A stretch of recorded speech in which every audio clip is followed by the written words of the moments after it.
Speaker గడ్డం Prasad Kumar నోటీసులపై MLA Kadiyam Srihari స్పందించారు. స్పీకర్కు లిఖితపూర్వకంగా వివరణ ఇచ్చారు. తాను కాంగ్రెస్లో చేరలేదని స్పష్టం చేశారు. పార్టీ మారాను అనేది పచ్చి అబద్ధమని అన్నారు.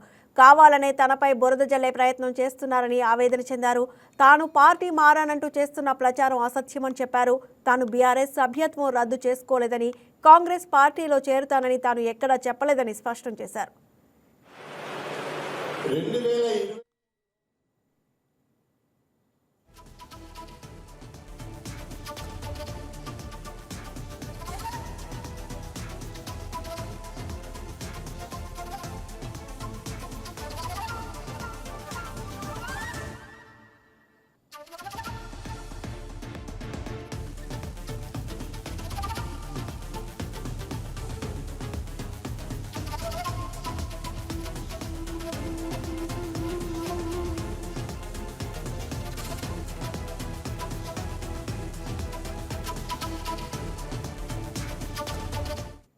ఈ వీడియో మీకు నచ్చినట్లయితే లైక్ కొట్టి షేర్ చేసి మా వైకే టీవీ ఛానల్ని సబ్స్క్రైబ్ చేయండి.